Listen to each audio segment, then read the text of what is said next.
Hey, thanks for joining me. How about some Witchblade and some Tomb Raider by Michael Turner? Michael Turner, great artist, died way too young, had so much more to give the comics industry. It makes me sad because there's no way to know, but I get the feeling that Michael Turner is a guy who loved to draw comics and would still be drawing actual comic books if he were still alive to this day, as opposed to some of my favorite artists who've just become cover artists. I mean, at the time, back when the Turners got started, Michael Turner was a superstar of Top Cow in the same way that J. Scott Campbell was a superstar over at Wildstorm. And there was a little bit of like a, I don't want to call it a rivalry or something like that, but it's like these are both the hotshot guys that are famous for drawing hot girls. And the comics are, Gen 13 was famous and popular, Danger Girl was, Witchblade was popular, so was Fathom. But, we all know J. Scott Campbell. He stopped drawing comics. He's done. He just does covers, and that's probably all you'll ever see him do. I just get the feeling that Michael Turner, if he was still alive, that he'd still be drawing books and sequential pages. That's just pure supposition on my part, and there's no way to know. Because unfortunately, he died of cancer at, was he 36 or something like that? 37, something in his late 30s. It's so sad. It just breaks my heart. And so I just thought we'd kind of look at some of his work here. I've still got to finish going through the Witchblade series and the Fathom series. I started more than a year ago, and I still haven't finished those.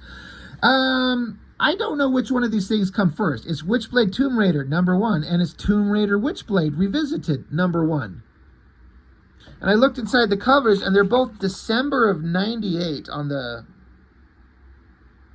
the fine print here. So which one goes first? I don't know if it matters. Yes, I have read these. It's been a long time, and you start flipping through these and you're like, ugh, there's nothing here I want to read again. The design elements going on here, graphic designer, I mean, it says Peter Stagerwald. I know he's a colorist, but the graphic designer, coming up with all this designy shit, I think it's way too busy and overdone. It's too much. Not a fan. But Michael Turner penciler, Joseph Weems and Jason Gorder inkers, Jonathan D. Smith colorist. Basically, we just get Witchblade, after all the main stories that she's gone through that introduced her. She's got the Witchblade weapon. She's going to some fancy shit. I remember when these books were coming out, I was a huge fan of Michael Turner. I was really, really on board. And I still am, but to a lesser degree. Some stuff about his artwork, which has always been there, just starts looking, I don't have the same affinity for it. His backgrounds are hyper detailed. This is something you got to give credit to Michael Turner for. He is not skimping on any backgrounds. He's drawing London, so it's like Big Ben, and then whatever this building is, all the columns and the towers and cars and backgrounds and everything. He doesn't skimp on anything. Like, I just feel like he puts everything in there. But like this side view of the girl's face, it looks a little weird, but it's Michael Turner's kind of definitive way of drawing. He's fully realized at this point. He draws the way he draws, and some people didn't like it, but I mean, at the time, most people loved it. He was a big seller. His books were a big deal. Michael Turner was a premier, top-rate, sought-after artist. He does do these long, skinny, gangly characters, but it's a style choice, so I don't hold that against him. It's not like he's doing it because he can't do better. It's a style choice. But while all that shit's going on, Witchblade, whatever, there's all this action, some bad guys are stealing some artifacts, and just out of the blue, Tomb Raider shows up. I mean, that's fine. She's got a big head as compared to the rest of her body. That's a tricky thing to do. Also, this black outfit and get the anatomy right. You're trying to have the knee bent up.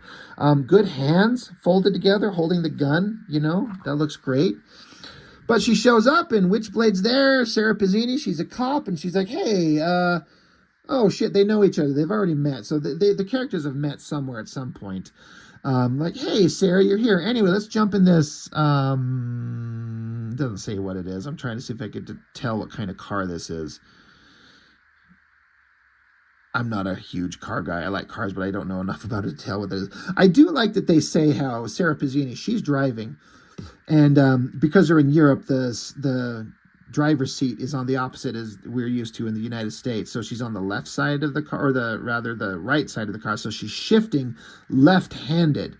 She's like, this is really weird. I couldn't even imagine. I can drive a stick shift. I love driving stick shift cars. It's been years though, but I drove several for years. So fun. But I don't know if I could do it left-handed. That would fuck me up. Whatever. They're chasing these bad guys that stole some artifacts. They go into a little history of who these characters are and stealing some Egyptian stuff. Whatever. So now you get a car chase. Car chases are hard. I would not want to do that. And then, you know, Michael Turner's taken the opportunity to draw big close-up faces. I can see him going out of his way to give them different facial structures so they don't have the same face-y kind of thing that a lot of artists do. And while he's making an effort to like give Tomb Raider Lara Croft a more angular, pointy jaw, and Sarah Pazzini a more square-ish jaw. I mean, they're both like brunettes with long hair and these lush eyes that Michael Turner draws. The noses are basically the same, and Michael Turner likes to draw these big, fat, plump lips. But, you know, Lara Croft has some dark highlight or dark shadows on hers where Witchblade does not. So he's making an effort to make them look different. I don't know if it's enough to really make that much of a difference. But still, I mean, it's still a great effort. And again, look at the backgrounds going on here. Michael Turner does not take the easy route out. So then we get like a little backstory of how Tomb Raider got here. So this was a great shot, I thought. This is her skydiving into the Egyptian pyramids, her and some other dude. So you got the Egyptian pyramids down here, and there's all the, looks like exactly correct. You know, this guy, Mr. Michael Turner, obviously looked up some reference for what the pyramids would look like and the ground around it. There's some artists would never be bothered to look at reference. They just draw a triangle and then some dirt. And but I like that she's parachuting in, and then you got the kind of the composition and layout of this. As she parachutes in, we got a high view, high angle looking down, which is awesome. And then in this panel over here, it's not even a panel, it's just kind of like a collage of images that kind of flow together. There's the pyramid as they parachute in, land on top, find a way to get in. I'm pretty sure, I'm almost 100% certain you cannot fucking access the inside of the pyramids from the top. That is not how they work. But all this detail on the walls, let me bring it up there. Look at Tomb Raider there, and look at all that like hieroglyphic design shit that Michael Turner added in there. Like, credit where credit is due, dude. Holy shit. So, yeah, Lara Croft is telling the story of how she got here and everything that she discovered. And then, oh, they ran into some cat god thing and they find this artifact. And then the cat god statues start moving. And so now they got to run. So it's basically a cutscene from the video game. They're in the pyramids. They find some artifact. They get it. They run it. Monsters are chasing them. I guess her dude friend got trapped inside the cave.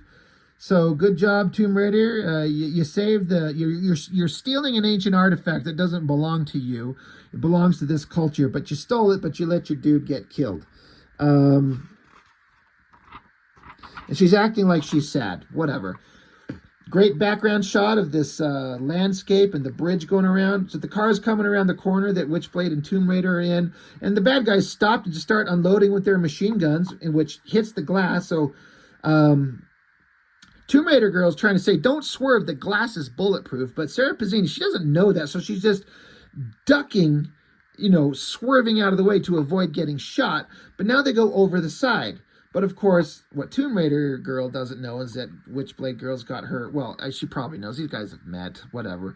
So Witchblade uses her weapon to shoot it up to grab onto the bridge. Now they're hanging there, and they make a little joke about huge titties here, where Witchblade's saying, you're lucky you have something to grab onto, with their arm around her giant chest. And, you know, Lara Croft's like, very funny, just get us back up to the bridge, will you? So at least they acknowledge huge boobs. We all need to acknowledge that. And they get back up there. They keep chasing these bad guys. They're performing some kind of ritual in some ancient Egyptian ruins. evil lady's here. She opens up the artifact, bursts with energy. So again, it just feels like a cutscene from a video game, which is fine. And then, oh, they just awakened Egyptian princess goddess thing and giant lion creature thing. You know, Michael Turner, he takes advantage of the double page spread. When he wants to make it be effective, he will get you there. The colors are bright and vibrant. And so stupid old lady who kind of released this thing, she's kind of pissed off. This isn't what she thought it was going to be. So she's kind of arrogant and stupid. Not paying respect to the ancient Egyptian gods. She just freed. She talks kind of disrespectfully to them. So ancient Egyptian god lady sicks her giant ass kitty thing on her and basically eats her and swallows her up, I guess. I hope. That would be awesome if looks like that's what happened.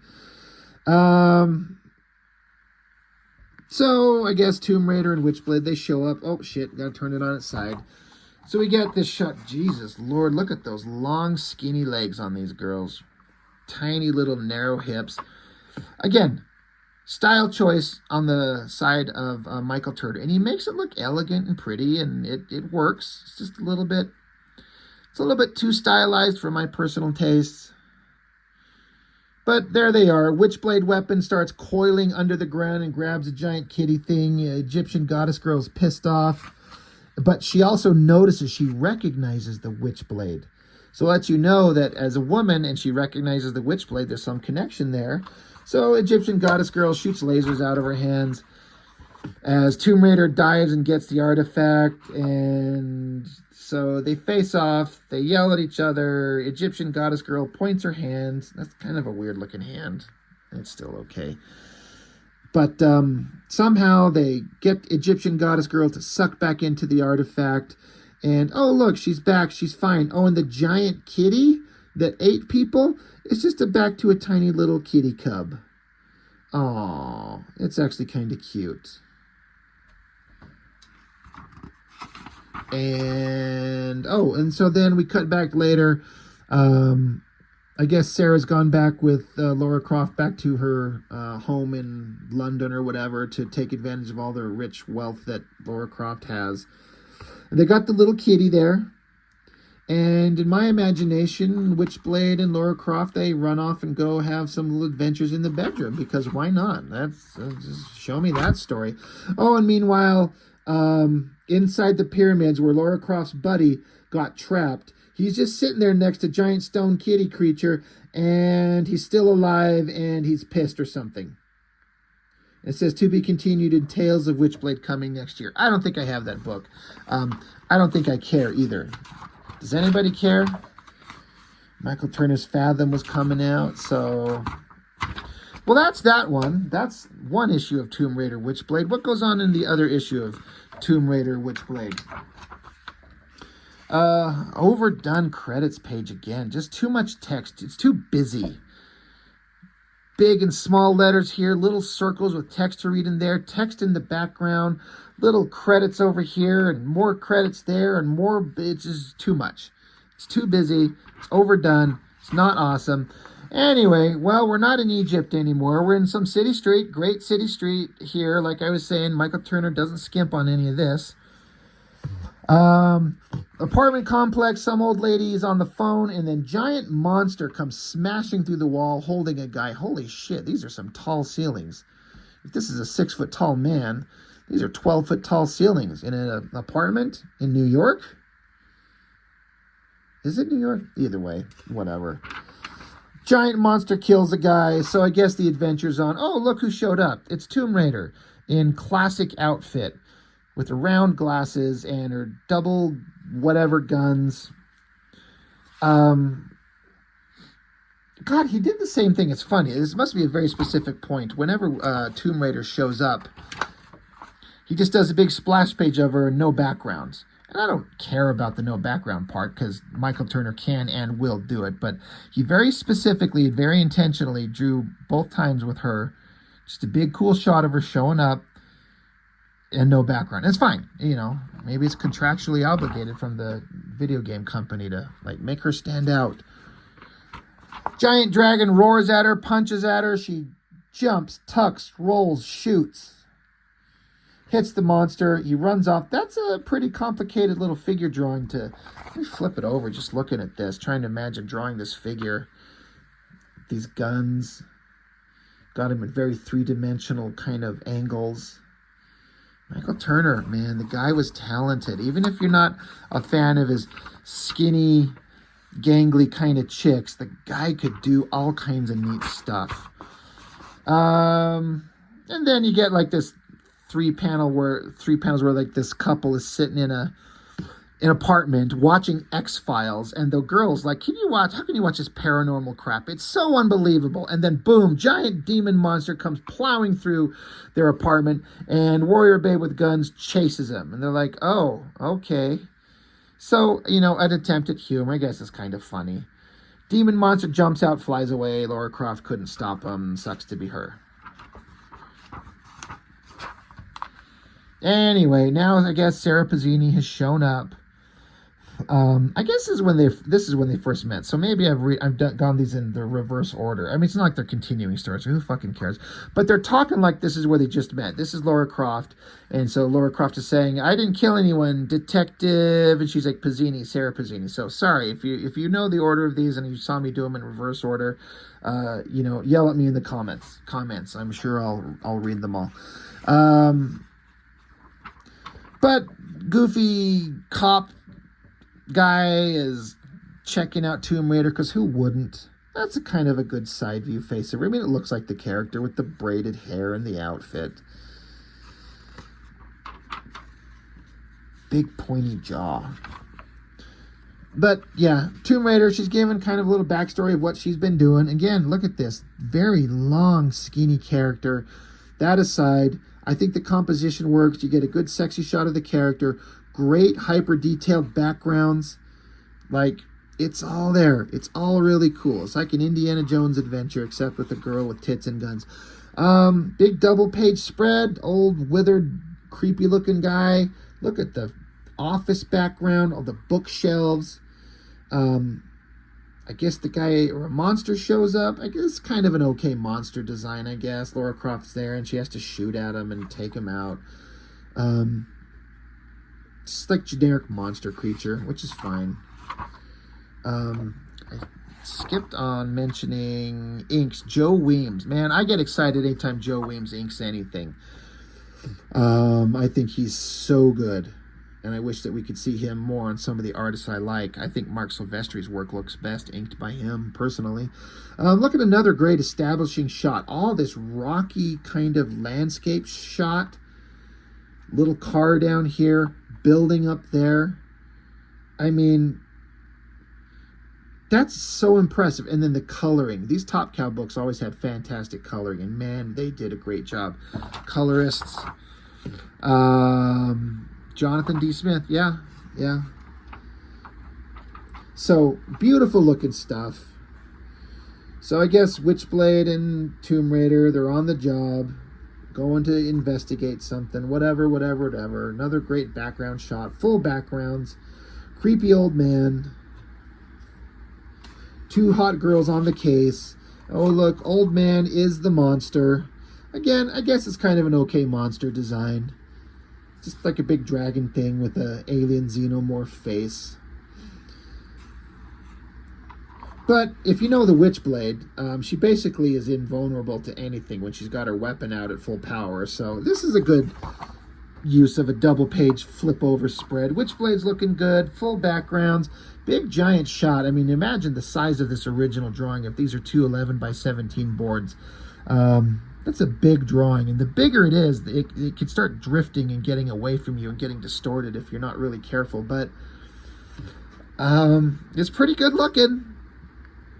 Colors had a lot of fun, you know, giving a lot of roundness and fullness in the colors on Tomb Raider's titties there. You know, if they made a video game, just call it Tomb Raider's Titties, I would play a Tomb Raider game for the first time in my life. Giant creature keeps coming after them. They shoot him. Witchblade stands there and faces off against it. Come on, Witchblade, you're invulnerable. Just kill this thing.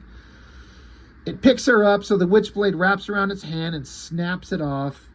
Doesn't seem to be hurting her at all, because of course not, because Witchblade is super invulnerable.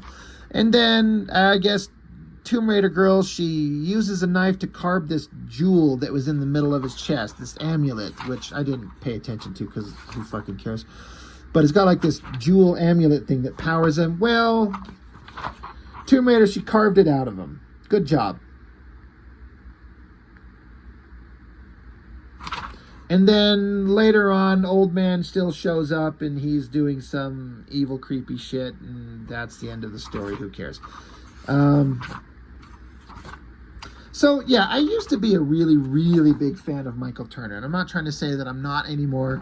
It's just that my kind of appreciation for his artwork has changed a little bit. There's some stuff, mainly about the figure drawing, that sometimes just, it's pushed a little bit too far into a kind of stylistic kind of approach that I'm not a huge fan of. I don't hate it, but I used to love it a lot more when I was younger, when these things were first coming out. But now it's kind of, it's fine.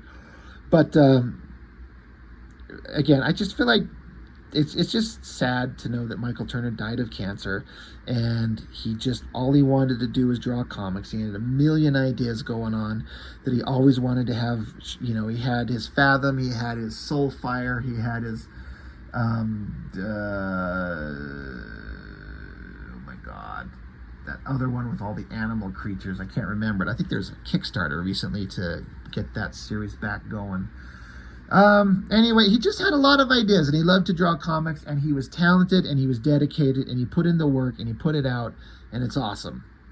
And he could have had so many amazing things to show if life isn't what it is, and it took him away from us. So just, you know, little thing to just kind of revisit here.